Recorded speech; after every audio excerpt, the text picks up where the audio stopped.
Bonsoir à toutes et à tous, j'espère que vous allez bien. Bienvenue une fois encore sur ma chaîne YouTube. C'est toujours votre M serviteur, le Kaka le Cagoulé. Ce matin, ici avec un frère qui a vécu une situation. Il a vécu une situation et elle lui posait la question, il va nous répondre. Mais le frère est là. On m'a parlé de lui et voilà ce qui s'est passé, Il a dit que lui-même là, il faut que moi-même je le prends et puis elle lui poser les vraies questions. Et puis il va nous raconter ce qui s'est passé sur lui, de l'autre côté là-bas. Donc, il s'appelle Jacques Dero, photographe professionnel à El Dero Studio. Donc, il s'est parti. Je vais vous faire un bref film de l'histoire avant qu'on commence. Donc, il s'est parti se chercher. Vous-même, vous connaissez, un Togolais doit se chercher. Un Togolais, c'est un vrai grouilleur. Donc, il doit se chercher. Donc, il est parti dans un pays que lui-même va vous mentionner tout à l'heure, se chercher. Et puis, bizarrement, il est parti se chercher là-bas. On lui a braqué. Donc, il va lui poser les questions. On va bien voir comment est-ce que les choses sont déroulées là-bas. Donc, Jacques Dero, bonjour. Oui, le Kaka le Cagoulé. Oui, frère. Merci de m'avoir reçu sur ton plateau et je suis honoré. Ouais, aujourd'hui, j'entendais parler de vous, mais aujourd'hui, je suis là. Merci. Le plaisir est partagé. Donc, on a appris que moi-même j'étais connu en tant que photographe professionnel et par après, j'ai appris ton voyage aux côtés du Burkina. Et après, j'ai eu les échos du malheur que tu as eu là-bas. Donc, j'aimerais que peut-être là, il y a certains de nos frères togolais aussi qui sont dans des pays peut-être qu'ils peuvent vivre ces genres de situations. Mais s'il y a certaines personnes qui n'ont pas encore vécu ce genre de situation, il faut qu'au moins ils n'ont qu'à se servir de ton cas pour se protéger au fait, voilà, pour savoir comment est-ce qu'ils vont vivre dans les pays étrangers. Voilà, c'est ça. Voilà. Donc, ce que j'ai te dit tout à l'heure, comment est-ce que tu as eu à quitter le Togo pour aller faire ton travail au Burkina? Tu as nous fait un petit briefing de ton parcours, en fait. Ok, merci beaucoup pour la question. Bon, tout a commencé au Mat Complexe à Lomé. Je suis vidéaste. J'étais en train de faire une couverture à une soirée qui était titrée Le Trio. C'était entre Didier Flash, Didier Orlando et puis Dieudonné Kevin. Donc, j'étais en train de faire une couverture générale de la soirée et puis j'ai rencontré un manager qui a vu le boulot, qui était fan et puis il m'a proposé de m'envoyer au Burkina Faso pour être son vidéaste attitré dans une boîte qu'il manage lui-même. Okay. Le manager, il est togolais ou bien il est burkinabé? Il est ivoirien lui-même. Le manager que tu as eu à rencontrer au Mat Complexe est ivoirien? C'est un ivoirien. Ok, d'accord. Là, on continue. Voilà. Donc, arrivé au Burkina Faso, tout a bien commencé.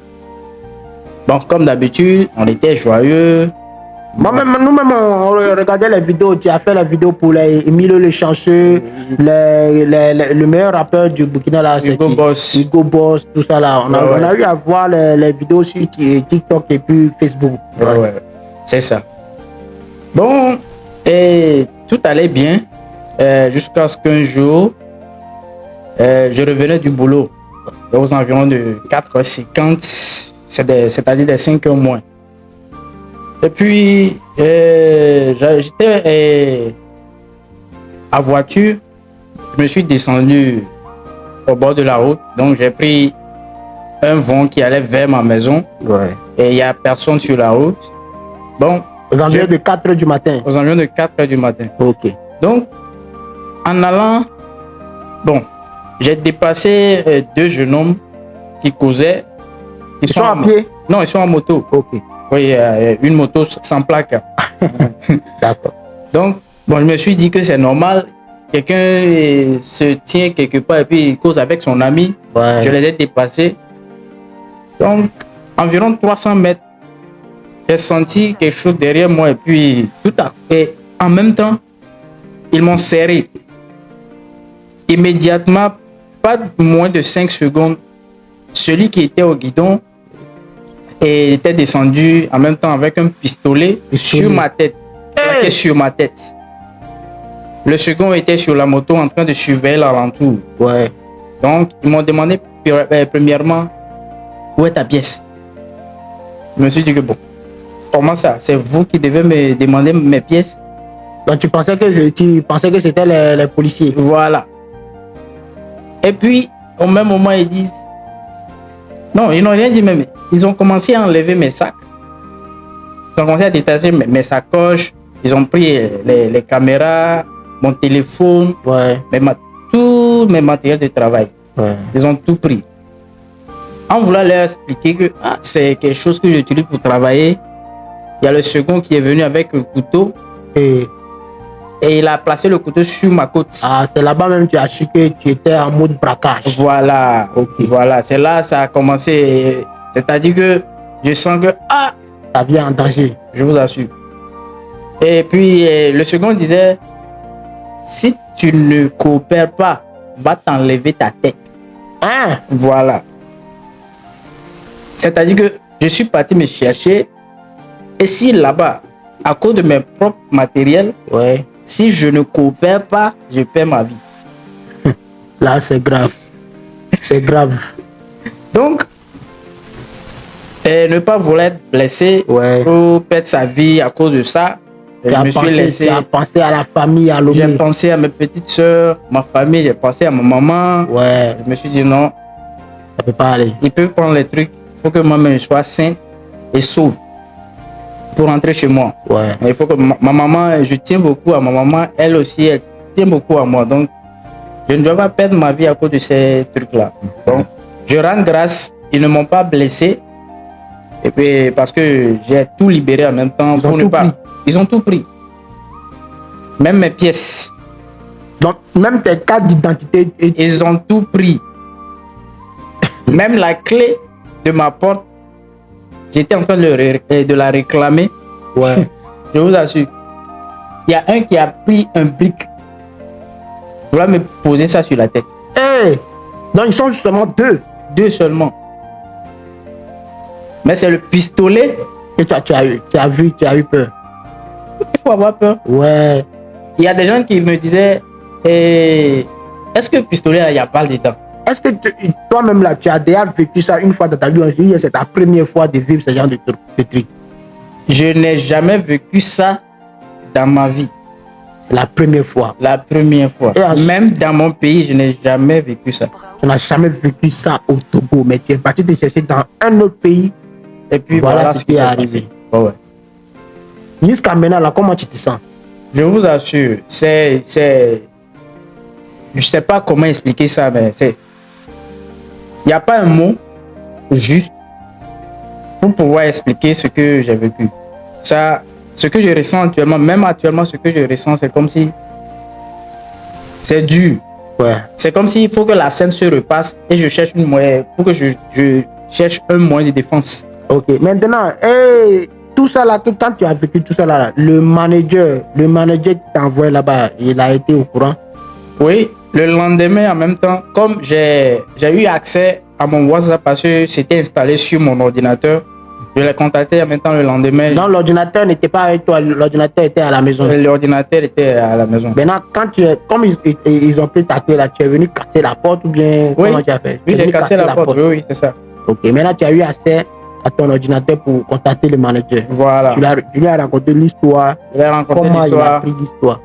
Et il était étonné. Et normal, ça ne l'a pas plu. Donc, il a voulu que je vienne au bar pendant la soirée Ouais. pour que je lui explique mieux face à face. Et puis lui, il ira chez le boss et puis lui réexpliquer ça au boss. Ok. Vous voyez. Donc, et aux environs de 20h, j'étais déjà à la place. Et on était assis. J'ai bel et bien expliqué tout ce qui s'est passé. Il dit, OK, va voir le boss. Mais comme ce cas-là, c'est un autre cas, j'ai voulu voir le boss moi-même aussi. Voilà. Parce que des fois, il y a des trucs, comme c'est lui qui m'a envoyé là-bas, il y a des trucs, quand je dis, c'est à travers lui que ça arrive au boss. Ouais, mais c'est lui des fois, l'intermédiaire. voilà, c'est lui le rôle d'intermédiaire. Voilà. Okay. Mais des fois, ça n'arrive pas à temps, comme il se doit. Ouais, voilà. Donc, mais comme ce cas, c'est un cas particulier, ouais. J'ai voulu le voir moi-même. Donc, je suis allé premièrement le voir moi-même. Ouais. Et là, j'ai demandé au manager d'aller appuyer. Ok. Donc, lorsque j'ai vu le boss a dit, ah, ok, on va réfléchir. Donc, bon, je me suis dit que... Le boss, lui aussi, il est ivoirien ou il est burkinabé? Non, lui, il est burkinabé. Ok. Donc, il a dit, mon petit, on va réfléchir. Je lui ai dit, ok, j'étais un peu soulagé. Et puis, j'étais rentré. Oh. Les jours viennent, ça passe. Pas de communication, pas d'information. Donc, ils n'ont même pas alerté la police que voilà, on a braqué. Ils n'ont pas fait ce genre de choses. Ils n'ont pas fait ça. C'est à moi, ils ont dit d'aller faire ça. Toi, tu connais quoi dans les pays? Toi, tu es un étranger dans un pays. Est-ce que tu fais combien de mois dans le pays avant que le truc là arrive? J'étais dans les 3 mois. 3 mois? Oui. 3 mois, ça veut dire que peut-être si on prend 3 mois, quelqu'un qui vient dans un pays étranger, 3 mois, on a supposé qu'il ne maîtrise pas encore totalement. Je ne maîtrise pas. Oui. Donc, il n'y a pas quelqu'un qui t'a aidé même vers la police pour informer la police que voilà ce qui s'est passé. Non, il n'y a pas quelqu'un qui m'a aidé. Donc, à la rigueur, c'est le manager qui m'a donné le numéro d'un boss. C'est le boss c'est un policier qui travaille à une brigade de recherche de Kadiogo. Voilà, c'est ça. La ville s'appelle Kadiogo. Voilà. Kadiogo au Burkina. En tout cas, j'espère que les habitants du Burkina, quand ils vont tomber sur cette vidéo, ils vont reconnaître. Mais le but de cette vidéo, ce n'est pas d'attribuer la haine si un pays, mais bon, c'est pour dire au peuple togolais, c'est pas eux, nous sommes au pays et ça ne va pas. Donc, il y a des jeunes qui décident d'aller chercher leur vie dans un autre pays. Voilà. Mais si tu vas prendre la décision d'aller te chercher dans un autre pays et que tu as rencontré ta mort là-bas, là, ce n'est pas la peine. Ce n'est pas la peine. Non, ce n'est pas la peine. Nous, on préfère mieux, au moins, tu as vécu ici. Donc, on fait appel on dit au gouvernement de voir un peu la jeunesse. Les jeunes aussi vont trouver de quoi à se nourrir. Là, ils ne vont pas avoir l'idée de s'aventurer dans un autre pays jusqu'à aller raconter ce genre de situation. Voilà, c'est ça même. Voilà. C'est ça même. Donc, les gars, j'espère que vous avez vu ce qui s'est passé. Donc, on va s'arrêter ici pour le moment. Mais on va faire nos discussions hors caméra. Après, on va revenir pour faire une vidéo pour la suite de la situation. Donc, sur ce, on vous laisse. C'était votre Gada, le Kaka, le Cagoulé, désormais le Mowgli. On est ensemble, portez-vous bien. Ton dernier mot. J'ai un message pour la population togolaise, surtout aux jeunes qui s'aventurent des fois, souvent. Bon, le truc c'est que on n'a pas forcément besoin de s'aventurer pour gagner nos pains. Si tu t'aventures, tu gagnes. Ah, Dieu merci, on rend grâce. Mais ce n'est pas forcément la raison. Parce que tu risques d'aller faire gâcher ta vie pour les rien. Donc je vous conseille, même si par exemple moi je travaille là-bas, c'était une boîte de nuit. S'il y a mes collègues ou bien il y a des serveuses, les hôtesses, tous ceux qui travaillent dans la nuit, à la fin, faites en sorte qu'il soit jour avant de rentrer. Ouais. Ne rentrez pas avant la journée. Ouais. Merci beaucoup. J'espère que le message est bien passé. Ceux qui sont dans le monde de la nuit là, quand vous travaillez la nuit là, ne quittez pas la nuit. Hein. Restez quand le soleil se lève, quand le petit matin se lève, et puis quittez le lieu. Sinon, il y a des gens qui vont vous suivre, aller vous ramasser vos trucs dans la main. Donc méfiez-vous. C'est le petit conseil qu'il a à vous donner. Ciao. Merci, Gada.